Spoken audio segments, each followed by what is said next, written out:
Hey guys, Astro Bot has now been out for a few weeks, and for those of us that have finished it and maybe also got the platinum, we're looking forward to what's next. In the upcoming DLC, we can expect Eve from Stellar Blade and a few characters from Helldivers 2, but in this particular video, we're going to look past that, into games and franchises and characters that haven't been featured in Astro Bot and could do in a sequel or DLC. The variety of cameos varied greatly, from beloved franchises like Uncharted and God of War to super obscure ones like Devil Dice, Vib Ribbon, or whatever this is from Kurishi, also known as Intelligent Cube.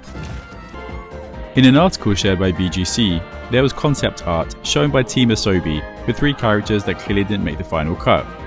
Those are Sweet Tooth from Twisted Metal, Fat Princess from Fat Princess, and Delsin from infamous Second Son. Here are 10 more characters or games that I believe should be included in future content.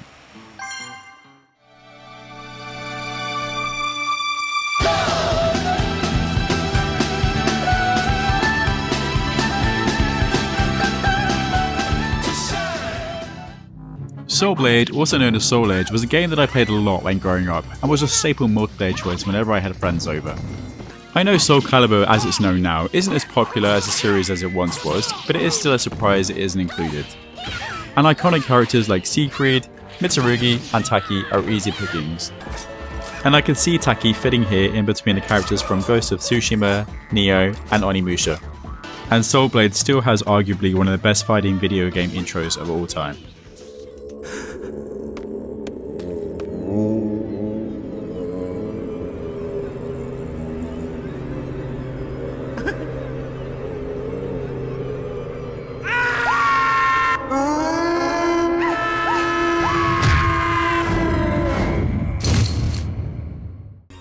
Time Splitters may be somewhat of an odd choice, as it isn't a series particularly well known for recognisable characters, other than maybe Sergeant Cortez, but it was instrumental in PlayStation 2's success early on and should be at least referenced.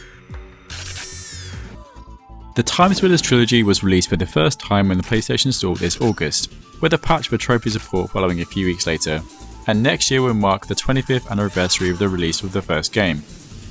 Time Splitters has certainly had an interesting 2024. Earlier this year in March, an article revealed that a user on eBay had purchased a PS3 dev kit, which contained a Time Splitters 4 tech demo, which was later confirmed by a former Free Radical employee, before the company went bust in the later end of 2008. Looking at this gameplay for the first time, it's a real shame that Time Splitters 4 will never see the light of day, as I can only imagine what a modern Time Splitters game would look and feel like now. And I can imagine Sergeant Cortez fitting somewhere maybe between Dante from Devil May Cry and Joel and Ellie from The Last of Us.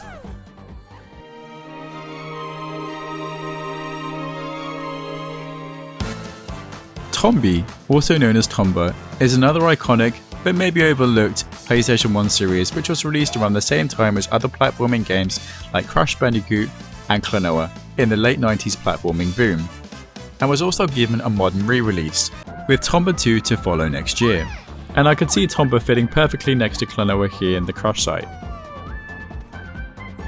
So with these modern re-releases, I hope we can expect to see Tomba again in future content. One of my earliest memories as a gamer was playing the Pandemonium game on a PlayStation demo disc which would come with a magazine. Admittedly, I never played the full version, but the Pandemonium series was relatively successful and even garnered a sequel.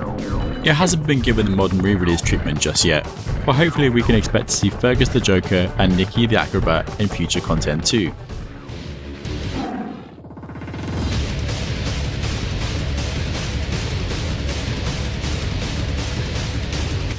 Bloody Roar is a fighting game series that I have loved since the beginning, owning several titles. But any chance for Bloody Roar 5 at this point are slim at best, as Bloody Roar 4 was released over 20 years ago. It featured a unique in-game mechanic where you could transform into a beast version of your character with a separate health bar, prolonging fights, giving it an edge over other fighting games at the time and making battles visually exciting. Bloody Roar has quite a few iconic characters like Yuga the Wolf, Jenny the Bat and Buzazima the Chameleon. And I can easily see Yugo fitting in between Kazuya from Tekken and Soul Bad Guy from Guilty Gear. and hopefully we'll see a bloody raw re-release in the near future. Breath of Fire is a well-loved RPG series which started in the early 90s, with Breath of Fire 3, 4 and 5 being PlayStation exclusives. But things went a bit wrong when Capcom took a risk with Breath of Fire 5 Dragon Quarter, which fell a bit flat with audiences. And then for whatever reason, they decided to make Breath of Fire 6 an online RPG for mobiles only, which had none of the look and feel of previous Breath of Fire games, devoid of any of its soul, a generic RPG with the Breath of Fire name stamped on. I have personally played and completed Breath of Fire 3 when it was re-released on the PSP, and it's a fantastic RPG. It's a series that still holds strong today, and I can see the protagonist Ryu fitting nicely in the RPG corner between the characters from Ark the Lad, Wild Arms, and Dark Chronicle. It was recently announced that Croc, Legend of the Gobbos will finally be getting a remaster, coming later this year to all consoles and PC, which I'm sure Croc 2 will follow suit, making this a perfectly likely candidate.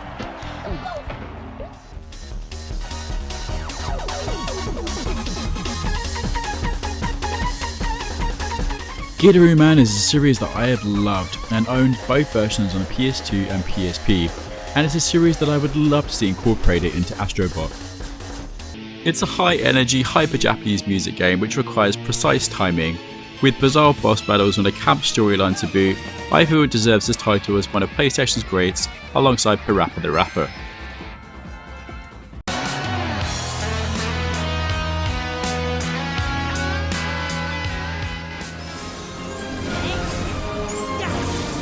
Kingdom Hearts is one of the biggest selling titles on the PS2, with Kingdom Hearts 3 becoming the best selling title in the series so far, released on PS4. It's an RPG series that I have loved alongside Final Fantasy, and I cannot wait for the upcoming Kingdom Hearts 4, which was announced a few years ago. Sora's omission from Astro Bot is disappointing but maybe not surprising due to Square Enix and Sony's diminishing exclusivity. Or maybe the decision was down to Disney, as Disney owned the IP.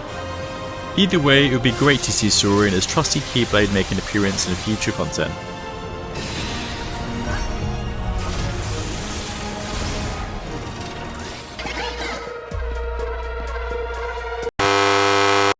Nah, just kidding.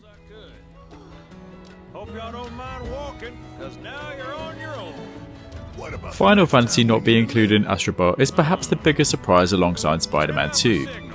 But given Square Enix's notorious reluctancy for their characters to be included in other games, maybe this is no surprise at all. In a recent interview held by GameFile with the Astro Bot director Nicholas Dorset, they questioned him about why Final Fantasy was missing from the game, and he responded, "It's difficult to comment on. We really respect the choice of each publisher." Final Fantasy is a major international series, loved by millions, and its absence from Astro Bot is obvious. Due to Astro Bot's huge critical acclaim and success, I'm hoping this will persuade Square Enix into lending their games and characters for Team Asobi to masterfully utilise. But until then, we can only speculate. What other games would you like to see included in Astro Bot? Leave in the comments, and please remember to like and subscribe.